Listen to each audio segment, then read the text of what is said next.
இல்லை. ரசிகன் அவன் விருப்பப்படி ரசிக்கலாம். அவர் வையம்னு சொல்லலாம், வைகுந்தம்னு சொல்லலாம், இதோட என்ன வேணாலும் சொல்லலாம். அவர் மாப்பிள்ளை சார், அவர் எப்படி வேணாலும் ரசிக்கலாம். அவர் இப்படி மாப்பிள்ளை ஆனா தானே சார் உண்டு, அதனால மாப்பிள்ளை எப்படி வேணாலும் ரசிக்கலாம். ரொம்ப அருமையாக பேசினார். நல்ல அருமையான பேச்சு, எனக்கு ரொம்ப மகிழ்ச்சி. அவர்களை எல்லாம் வாழ்த்துகிறேன். இப்போ சென்னை சிங்கம் வருகிறது.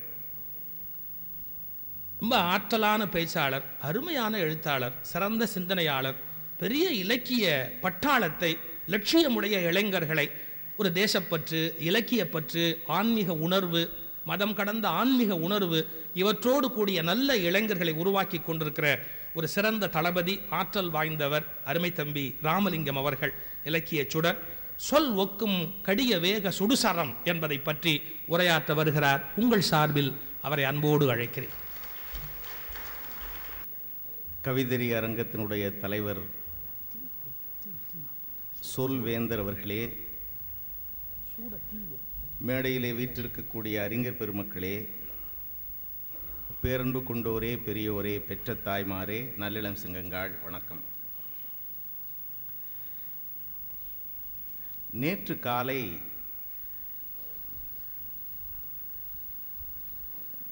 அறம் கூறு அவயம் இங்கே நிகழ்ந்தது. அதிலே நம்முடைய ஜெயராஜ் அவர்களுடன் மோதுகிற நிலையில் வள்ளுவன் கவிஞன் அல்லன் என்கிற ஒரு கருத்தை நான் இங்கு பதிவு செய்தேன். அது விமர்சனத்துக்கு உள்ளானது. வள்ளுவன் நம்முடைய சொல்வேந்தர் அவர்கள் சொன்னதைப் போல படைத்தவன். உரிமை பற்றி, நமக்கெல்லாம் தாத்தா அவன்தான் என்கிற உரிமை பற்றி அவனை எப்படி வேண்டுமானாலும் நாம் பார்க்கலாம் என்பது ஒன்று. கவிஞன் அல்லன் என்று சொன்னதனுடைய காரணம் என்ன என்று கேட்டால், ஒரு கவிஞன் கற்பனைக்கு முதலிடம் கொடுப்பான். அவன் நினைச்சதை எப்படி வேண்டுமானாலும் கற்பனை செய்வான் கவிஞன். வள்ளுவன் என்ன சொல்லணுமோ அதை ஆணி அடிச்சா மாதிரி சொல்றவன். ஆதல்னால அவனை கவிஞனாக பார்க்க வேண்டியதில்லை என்கிற கருத்திலே நேற்று அந்த கருத்து வைக்கப்பட்டது. வள்ளுவன் எழுதுகிறான், எப்படி பேசணும் அப்படின்றத சொல்ல வருகிறான். முதல்ல ஒன்றை தெரிந்து கொள்ளணும், பேசாம இருக்கிறதுன்றது மனுஷனால முடியாது. ஏதாவது ஒன்று பேசிட்டு தான் இருக்கணும். அது பேசாம இருக்க முடியாதுன்றதுக்கு ஒரு ஜென் கதையில ஒரு உதாரணம் சொல்லுவார்கள். 4 துறவிகளுக்குள்ள ஒரு போட்டி வந்தது. என்னன்னா, நம்மள யார் எதுவுமே பேசாம இருக்கிறாங்கன்னு பார்க்கலாமா அப்படின்னு போட்டி வந்தது. வாயை திறந்து ஒரு சொல்லு சொல்லக்கூடாது. அப்படி நம்மள யார் இருக்கிறார்கள் பார்க்கலாம்னு போட்டி. காலையில் தொடங்கினார்கள். 4 பேரும் ஒரு அறையில் உட்கார்ந்து கொண்டிருக்கிறார்கள். ஒருத்தரும் பேசல. பகல் பொழுது கரைந்தது, மாலை வந்தது, இருள் கொஞ்சம் கொஞ்சமாக கவிய தொடங்கிய பின்னாலே இருட்டிக்கிட்டு வருது. விளக்கு ஏற்றணும். விளக்கு ஏற்றணுமே, இருண்டு வருதேன்ற நினைப்பு வந்த உடனே நம்ம பேசாம இருக்கிறோன்றதை மறந்து போயிட்டு ஒரு துறவி கேட்டார், தீப்பெட்டி எங்க இருக்குன்னார். தீப்பெட்டி எங்க இருக்குன்னார். பக்கத்தில் இருக்கவருக்கு ஏக கோபம் வந்துடுச்சு. அவர் உடனே சொன்னார், முட்டாளே, நம்ம மௌனம் விரதம் இருக்கமே, ஏண்டா பேசினேன்னு கேட்டார். இவர் கேட்டாரா?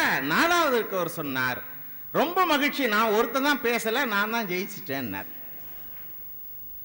வாயை திறந்து சொல்லை பேசாமல் இருக்க முடியாது. ஆனா வள்ளுவன் என்ன சொல்லுகிறான், நீ சொல்,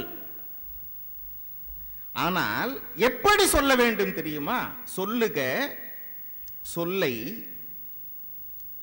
சொல்லுக சொல்லை, சொல்லாமல் இருக்காதே, சொல்.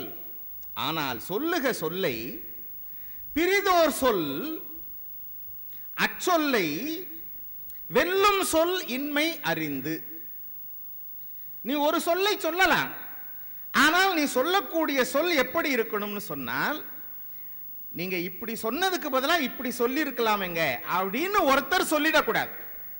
அந்த சொல்லுக்கு மாற்று சொல் இல்லை எனும்படி நீ சொல்லலாம் என்று வள்ளுவன் பேசுகிறான்.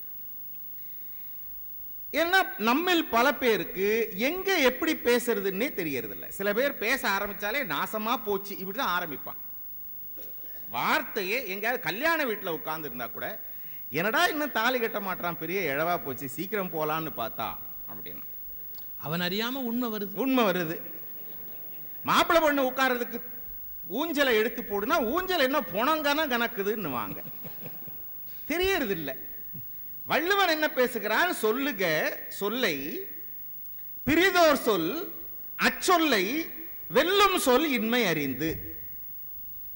அப்போ ஒரு சொல் எவ்வளவு மேன்மையானதாக இருக்க வேண்டும் என்பதற்கு வள்ளுவன் இந்த குறளை வடித்து காட்டுகிறான். ஒருவேளை உன் வாயிலே இருந்து புறப்படக்கூடிய சொல் அடுத்தவர்களை காயப்படுத்திவிட வாய்ப்பு இருக்கிறது. சொல் காயப்படுத்துமா? அது என்ன கத்தியா வெட்டி விடுவதற்கு என்றால் வள்ளுவன் என்ன சொல்லுகிறான், அப்பா நான் ஒரு உதாரணம் சொல்லுகிறேன். தீ உன் கையை சுட்டு விடுகிறது, நெருப்பு காயம் பட்டு விடுகிறது. இந்த நெருப்பு காயம் என்று ஆகும் சுலபத்தில் ஆறாது, ஆனால் அது ஆறும். ஆறினாலும் என்ன ஆகும்னா காயம் ஆறிவிடும். அதாவது உள்ளுக்குள்ள அந்த தீக்காயம் தீப்பட்டதனால் இறந்து போன செல்லெல்லாம் கூட உயிர்ப்பித்து விடும். ஆனால் அந்த தீக்காயம் பட்ட வடு எத்தனை ஆண்டானாலும் போகாது. தீக்காயம் பட்ட வடு எத்தனை ஆண்டானாலும் போகாது. இதை சொல்லிவிட்டு என்ன சொல்லுகிறான், தீயினால் பட்ட புண் இருக்கிறதே அதாவது பரவாயில்லை. ஏன் தெரியுமா? உள்ள ஆறிடும், வெளியே வடு தங்கும். ஆனால் வாயினால் சொன்ன சொல் சுட்டுவிட்டால் என்ன ஆகும் தெரியுமா? 2 ஆண்டு போய் 3 ஆண்டு போனால் வெளியே ஆறுனது போல தெரியும், ஆனால் வடு உள்ளே தங்கி இருக்கும். தீயினால் சுட்ட புண் உள்ள ஆறும், உள்ள ஆறிடும், வெளியே வடு தங்கும். ஆறாதே நாவினால் சுட்ட வடு. அப்படின்னா என்ன அர்த்தம்? வெளியே பார்த்தா நம்மளை பார்த்தா வணக்கம்னுவான், நல்லா இருக்கீங்களான்னு கேட்பான், கொஞ்ச நேரம் உட்கார்ந்து பேசிட்டு இருப்பான். மனசுக்குள்ள என்ன சொன்னான் தெரியுமா? அவன் வடு போகவே போகாது. அதுதான் சொல்லுக்கு இருக்கக்கூடிய சக்தி. பெருமக்கள் அதனால்தான் பெரியோர்கள் எப்பொழுதும் நல்ல சொற்களை சொல்லுங்கள்னு சொல்லுகிறார். வாயிலிருந்து வரக்கூடிய சொல் நல்ல சொல்லாக வர வேண்டும். ஏன் தெரியுமா? நீங்க தீய சொற்களை கூட கெட்ட சொற்களை கூட ஒரு 5 பேர் 5 தடவை அதே மாதிரி சொல்லி கொண்டிருந்தால் அதை எல்லோரும் நம்ப ஆரம்பித்து விடுவார்கள். அதுதான் உண்மை மாதிரி ஆயிடும். நான் உதாரணத்துக்கு நம்ம கரிசல் காட்டு மண்ணிலே இருந்து எழுதின கி ராஜநாராயணன் எழுதின ஒரு உதாரணத்தை சொல்லுகிறேன். ஒரு கிராமத்தில் ஒரு பெரிய தாதா இருந்தான். தாதான்னா உங்களுக்கு இங்க தெரியுமான்னு தெரியல, அடிதடிக்கு பேர் போனவர். 10 பேர் வந்தாலும் அடிச்சு போட்டுருவான். அப்படி ஒரு ஆள் இருக்கிறான். வம்பு பண்ணா பண்ணுவான். அந்த கிராமத்தில் அப்படி தொல்லை பண்றவன். 5 பேர் 10 பேர் ஒன்னா சேர்ந்தாலும் அடிக்க முடியல அவன். அப்படிப்பட்டவனை என்ன பண்றதுன்னு அந்த கிராமத்தில் இருக்கக்கூடிய எல்லாரும் சிந்திக்கிறார்கள். ஒரு முடிவுக்கு வந்து விட்டார்கள்.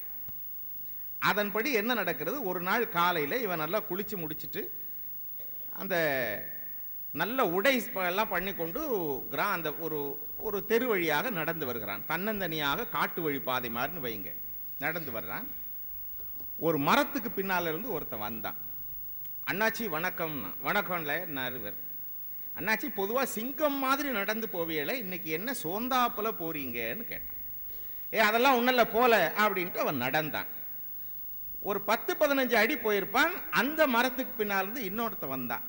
அண்ணாச்சி வணக்கம், என்ன உடம்பு எதுவும் சரியில்லையா, இன்னைக்கு என்ன கால் கொஞ்சம் தடுமாறி நடந்து போறீங்கன்னு கேட்டான். அதெல்லாம் ஒன்றும் இல்லை போலன்னுட்டு இவன் நடந்தான். இன்னொரு 15-20 அடி போனால் அந்த மரத்துக்கு பின்னால் இருந்து இன்னொருத்தன் வந்தான். அவன் சொன்னான், அண்ணாச்சி ரொம்ப சோந்தாப்புல போறீங்களா, கொஞ்சம் உட்கார்ந்துட்டு போகக்கூடாதா, என்ன ஆச்சு உங்களுக்கு இருக்குன்னு கேட்டான். ஒன்றும் இல்லை போலன்ட்டு போனவன் யோசிச்சுட்டே போறான். 3 பேர் காலையிலிருந்து ஒரே மாதிரி சொல்லிட்டான். ஒருவேளை நம்ம நடக்கிறதுல ஏதாவது கோளாறா என்னன்ட்டு அவனே இப்போ கொஞ்சம் மெதுவாக நடக்க ஆரம்பிச்சான். கொஞ்சம் மெதுவாக நடக்க ஆரம்பித்த உடனே ஒரு 10-15 அடி போனோன்னா அந்த மரத்து பின்னால் இருந்து ஒருத்தன் வந்தான். அண்ணாச்சி உங்களை இவ்வளவு சோர்வா என்னைக்கு நான் பார்த்ததில்லை, சிங்கம் மாதிரி போறவ இப்படி போறீங்களே, கொஞ்சம் உட்காருங்க இங்கே. ஏன்னா கூட 2 பேர் வந்தா. அண்ணாச்சி உட்காருங்க, முதல்ல உட்காருங்க. உட்கார்ந்து என்ன ஆனாலும் பரவாயில்ல, என்ன சோழி இருந்தாலும் பரவாயில்ல, உட்கார்ந்துட்டு கொஞ்சம் ஓய்வு எடுத்துட்டு போங்கன்னு உட்கார வச்சுட்டான். உட்கார வச்சோன்னு ஒருத்தன் சொன்னா, அண்ணனுக்கு கொஞ்சம் மேல் மூச்சு வாங்குற மாதிரி இருக்கு, படுக்க வைடான்னு. அதுக்குள்ள 2 பேர் வந்தாங்க. அண்ணாச்சி படுக்க வைலன்னு இவனுக்கு ஒன்றும் புரியல. படுங்க சித்த கண்ணை மூடி கொஞ்சம் ரெஸ்ட் எடுங்க அண்ணாச்சி, எல்லாம் சரியா போயிரும்னு படுக்க வச்சு அவன் கண்ணை மூட வச்சாச்சு. ஒருத்தன் விசிறியை கொண்டாந்து வீசுறான். எல்லாருமே என்ன சொல்றான், அண்ணாச்சிக்கு என்னவோ ஆயிப்போச்சு. இவன் படுத்துக்கிட்டே யோசிக்கிறான், நம்ம நல்லா தானடா கிளம்பணும் வீட்டில இருந்து, ஊரே கூடி நமக்கு என்ன ஆயிப்போச்சுன்னு ஒருத்த குரல் கொடுத்தான், சோடா வாங்கிட்டு வா, அது வாங்கிட்டு வான்னு சொன்னவன் ஒருத்தன் சொன்னா, எதுக்கும் அண்ணாச்சிக்கு மூச்சு வருதான்னு கை வச்சு பாருல, மூச்சு இருக்கான்னு கை வச்சு பார்த்துட்டு ஒருத்தர் சத்தமா குரல் கொடுத்தான், அண்ணாச்சி போயிட்டாருடா, அண்ணாச்சி போயிட்டாரு, நல்லா தானே வந்தாங்க, செத்தே போயிட்டார் அப்படின்னு. எல்லாருமே சேர்ந்து அழலாம், அண்ணாச்சி செத்துட்டாருன்றான். இவன் செத்துட்டோமா, நம்ம காதுல விழுதே அடுத்தவன் பேசுறது, அது கூட வாய்ப்பா, சொர்க்கத்துக்கு போறோமா நரகத்துக்கு போறோமா எல்லாரும் சேர்ந்து சொல்றான்னு. இவன் என்ன ஊரே சைடு மேலதாளெல்லாம் தட்டி பாடையை கட்டி இவன் எந்திரிச்சிடக்கூடாதுன்னு கைத்தை போட்டு அவன் அதில் படுக்க வச்சு கட்டி அண்ணாச்சி செத்துட்டாங்கன்னு அடிச்சுக்கிட்டே போறான் பாருங்க. எல்லாருக்கும் மனசுக்குள்ள நினைச்சதை முடிச்சிட்டோன்னு மகிழ்ச்சி. ஒருத்தனால மகிழ்ச்சியை தாங்க முடியல. ஒரு சத்தம் கொடுத்தான், ஒழிஞ்சாண்டா இன்னையோட இவன் நிம்மதினா. இவன் படுத்துக்கிட்டு இருந்தவன் சொன்னா, இல்ல நான் செத்து போயிட்டேன், உயிரோடு இருந்தேன்னா உன்னை நொறுக்கி இருப்பேன் நேரம்னா. என்ன சொல்ல வரார், ஊரே கூடி ஒரு சொல்லை திரும்ப திரும்ப சொல்லுகிறது என்றால் எப்பேற்பட்டவனையும் அது வீழ்த்தி விடுகிறது. அதேதான் ஒரே நல்ல சொல்லை, மங்கள சொல்லை ஒருவன் மீது தொடர்ந்து வீசுகிற போது அவனுக்கு அவனை அறியாமல் அவன் மீது நம்பிக்கை பிறக்கிறது. என்ன பொருள் என்றால், சொல்லுக்கு அந்த சக்தி இருக்கிறது. அதுதான் சொல்லுக்கு அந்த சக்தி உண்டு. சொல்லுக்கு சக்தி உண்டா? கம்பன் என்ன சொல்லுகிறான், நான் இந்த வரி இல்லாம வேற ஒரு இடத்தை சுட்டு காட்டுகிறேன். வாலி மீது ராமன் அம்பு போடுகிறான். வாலியனுடைய மார்பில் அம்பு தைக்கிறது.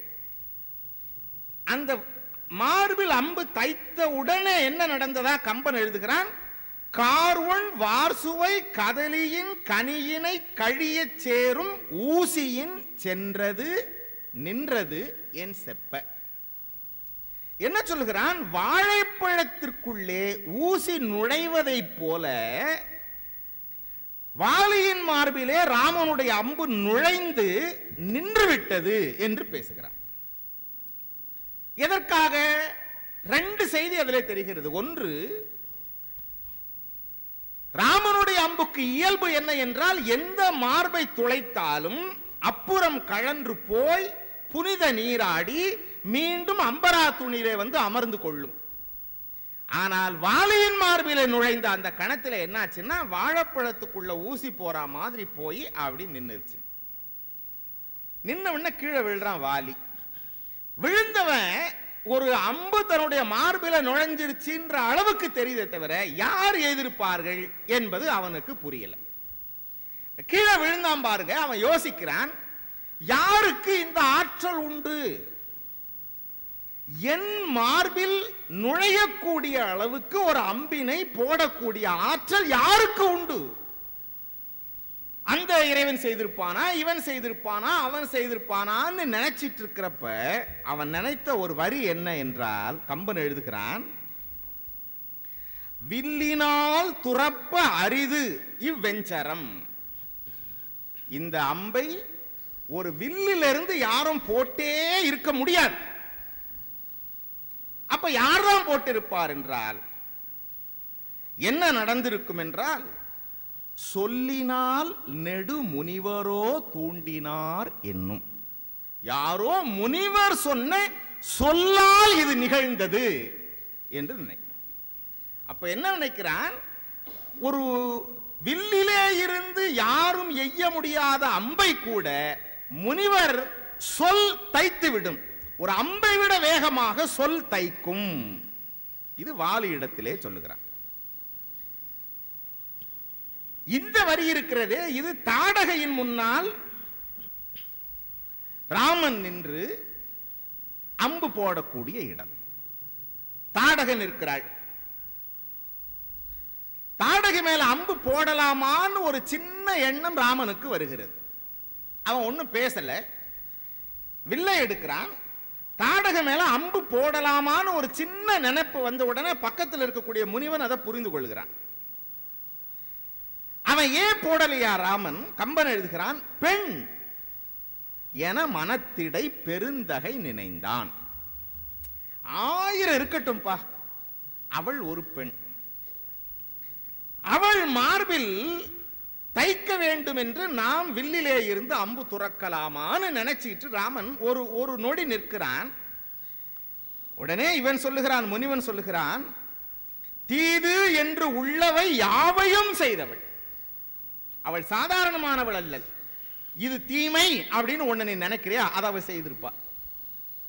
தீது என்று உள்ளவை யாவையும் செய்து ஒரு ஆள் அவ உயிரோட விட்டதில்லை. எல்லாரும் கண்ணுல தெரிகிற எல்லாரையும் சாப்பிடுறா, அப்படியே விழுங்குகிறாள்.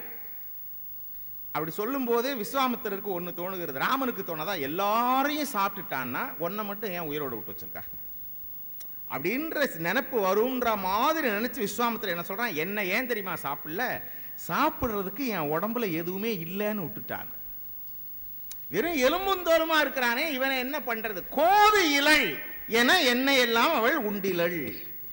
கோது இலை என்று உண்டிலள். எனவே அவளை பெண் என்று நினைக்காதே, அவள் மேல் நீ அம்பு போடலாம் என்று அனுமதி கொடுத்தவுடனே வில்லிலே இருந்து அம்பு புறப்படுகிறது. இதை கம்பன் எழுதுகிறான். கரிய செம்மல் அல்வொக்கும் நிறத்தினாள் மேல் விடுதலும். இங்கேயே கம்பன் என்ன சொல் வைக்கிறான் பாருங்க. இவன் கரிய செம்மல், ரெண்டு பேரும் கருப்பு தான். இவன் கரிய செம்மல், அவள் அல்வொக்கும் நிறத்தினாள். இவன் கரிய செம்மல் அல்வொக்கும் நிறத்தினாள் மேல் விடுகிறான். அவ மார்பு எப்படியா? வயிற குன்ற கல்வொக்கும் நெஞ்சு. நெஞ்சு வெறும் நெஞ்சல்ல, கல்வொக்கும் நெஞ்சு கூட அல்ல, வயிற குன்ற கல்வொக்கும் நெஞ்சு. அந்த நெஞ்சில் அந்த மார்பு தங்கவில், அந்த வில் அம்பு தங்கவில்லை, தங்காது. அடுத்த சொல் போடுகிறான், அப்புறம் கழன்று. கழலுதல். கழலுதல்னா என்ன? வழுக்கி கொண்டு விழுதல். சோர்ல கேலண்டர் மாட்டுறீங்க, கழண்டு விழுதா என்ன அர்த்தம்னா அது எந்த முயற்சியுமே இல்லை, தானா அப்படி விழுந்துருச்சு. அந்த மாதிரி இந்த அம்பு என்ன ஆகிறதாம், அவள் மார்பு எப்படிப்பட்ட மார்பு? சாதாரண மார்பு அல்ல, வயிற குன்ற கல்வொக்கும் நெஞ்சு. அதிலே இந்த அம்பு தங்கவில்லை. அப்புறம் கழன்று. கழன்றுனா அது ஒரு செய்தியே இல்லைன்ற மாதிரி இப்படி அப்படி போயிருச்சான். அதுக்கு அவன் சொன்ன உதாரணம் என்ன என்றால், கல்லா புல்லர்க்கு நல்லோர் சொன்ன பொருள் என போயிற்றன்றே. கல்லா புல்லர்க்கு அப்படின்னா படிக்காத முட்டாள் அப்படின்னு சொல்லுகிறான். இப்படி சொன்னதுனால என்ன அர்த்தம் உண்டு என்று சொன்னால், படித்த முட்டாள்கள் உண்டு என்று பொருள் உணர்க, அதுதான் அர்த்தம். கல்லா புல்லர். சார் படித்த முட்டாள், எங்க சென்னையில் ஒரு உதாரணம் சொல்லுவாங்க. படித்த முட்டாள்கள் அப்படின்றதுக்கு எது எடுத்தாலும் எடக்கு முடக்கா பேசுறவன் உண்டா. எண்ணெய் வாங்க போனா, எண்ணெய் வாங்க போய் எண்ணெய் வாங்கிக்கிட்டே இருக்கும்போது பார்த்தா உள்ள மணி சத்தம் கேட்குது, மாடு சுற்றி சுற்றி செக்கில் இருந்து எண்ணெய் எடுக்குது. இவன் கேட்டான், இப்போ எண்ணெய் வாங்க போனவன் சும்மா இல்லாமல் கேட்டான், என்ன நடக்குதுன்னா இது மாதிரி எண்ணெய் எடுத்துகிட்டு இருக்கான், கூட ஆளே இல்லையன்னா அவன் சொன்னான், இல்லை எங்கள் மாடு கழுத்தில் மணி கட்டி விட்டுருக்கோம், அது தானாக சுற்றி சுற்றி வந்துடும், அதனால் அதுக்கு ஆள் தேவையில்லைன்னா. இவன் ரொம்ப படித்தவனாச்சு, அதனால் திருப்பி கேட்டான், அது சுத்தாமல் நின்றுட்டு இருந்தா என்ன பண்ணுவீங்கன்னு கேட்டான். அதுக்கு தானே என் மணி கட்டி விட்டுருக்கு, சத்தம் கேட்குது இல்லை, அப்போ அது சத்தம் கேட்கலன்னா என்ன அர்த்தம்? மாடு சுத்தாமல் நிற்குதுன்னு அர்த்தம். இவன் என்ன சொன்னான், ஒருவேளை நின்ன இடத்திலேயே இப்படி கழுத்து ஆட்டுதுன்னு வை, அப்ப மணி சத்தம் கேட்கும், நீ சுத்துதுன்னு நினைப்ப, அது சுத்தாதே. உடனே அவன் சொன்னா, அது படிக்காத மாடுங்க, இது நீங்க சொல்றதெல்லாம் படிச்ச மாடுங்க பண்ற வேலைன்னு. என் மாடு படிக்காத மாடு, படிச்ச மாடுங்க பண்றத நீ சொல்ற. கல்லா புல்லர்க்கு என்று கம்பன் சொன்னதுல பொருள் என்ன என்றால், கற்ற புல்லர்களும் உண்டு என்று உணர்க. கல்லா புல்லர்க்கு நல்லோர் சொன்ன பொருள் என போயிற்றன்றே. அதுல கூட என்னன்னா, இந்த காதல வாங்கி இந்த காதல விட்டான் என்பது அல்ல பொருள். சொல்லாக வாங்குகிறான், பொருளாக வெளியே விடுகிறான். இப்ப என்னட்ட ஒரு அறிவுரை சொல்றாங்கன்னு வச்சுங்க, பெரியவங்க என்கிட்ட ஒரு அறிவுரை சொல்றாங்க. அறிவுரை சொன்னோன்னா நான் வாங்கிக்குவேன். இதை வாங்கிட்டு என்ன பொருள்னு புரிஞ்சுக்குவேன், நான் பின்பற்ற மாட்டேன். அந்த பொருளை மட்டும் இன்னொருத்தருக்கு நான் அட்வைஸ் பண்ணுவேன். சொல்லாக வாங்கி அதில் இருக்க பொருளை புரிந்து நான் பின்பற்றாமல் அடுத்தவனுக்கு அட்வைஸ் பண்றது. கல்லா புல்லருக்கு நல்லோர் சொன்ன பொருள் என போயிற்றன்றே, மனசுல தங்கிறது இல்லை. இதற்கு அவன் சொன்ன முதல் வரி இந்த பாடலுக்கு என்ன என்றால், சொல்வொக்கும் கடிய வேக சுடுசரம். சொல்வொக்கும் கடிய வேக சுடுசரம், கரிய செம்மல் அல்வொக்கும் நிறத்தினாள் மேல் விடுதலும், வயிற குன்ற கல்வொக்கும் நெஞ்சில் தங்காது, அப்புறம் கழன்று கல்லா புல்லர்க்கு நல்லோர் சொன்ன பொருள் என போயிற்றன்றே. அப்போ சொல்வொக்கும் கடிய வேக சுடுசரம் என்று ஏன் சொல்லுகிறான் என்றால், சொல் சுடும். சாதாரணமாக அல்ல, நெஞ்சை தைக்கும். சாதாரணமாக கூட அல்ல, எரியக்கூடிய ஒரு நெருப்புடன் கூடிய அம்பு மார்பிலே பாய்ந்தால் என்ன வேதனையை உண்டாக்குமோ அந்த வேதனையை சொல் உண்டாக்கிவிடும். எனவே இந்த பாடலிலே இருந்து தெரியக்கூடிய பல பொருள்களில் இந்த குறிப்பிட்ட வரி சொல்லக்கூடிய பொருள் என்ன என்று கேட்டால், சொல் சுடும், அதை எச்சரிக்கையாக பயன்படுத்த வேண்டும் என்பதுதான் என்று சொல்லி என் சொற்களை நிறைவு செய்கிறேன். நன்றி, வணக்கம். ஒரு சொல் எவ்வளவு வலிமையானது, எவ்வளவு ஆழமானது, எத்தனை அற்புதங்களை நிகழ்த்தக்கூடியது என்கிற ஒரு அருமையான செய்திகளை பல பாடல்கள்லேருந்து எடுத்து, இது வில்லினால் துறப்ப அரிது, யாரோ ஒரு முனிவன் சொல்லினால் துறந்தது என்று வாலிவதத்தில் பேசுகிற இடம், இவற்றையெல்லாம் அழகாக பட்டியல் போட்டு காண்பித்தார் நண்பர் ராமலிங்கம் அவர்கள். 2 செய்தி. மகாகவிகள் சொற்களுக்கு ரொம்ப முக்கியத்துவம் கொடுக்க வேண்டும். கொடுக்கிறவர்கள் தான் மகாகவிகளாக இருக்க முடியும். வால்மீகி முனிவர் சொல்லின் மீது எவ்வளவு மரியாதை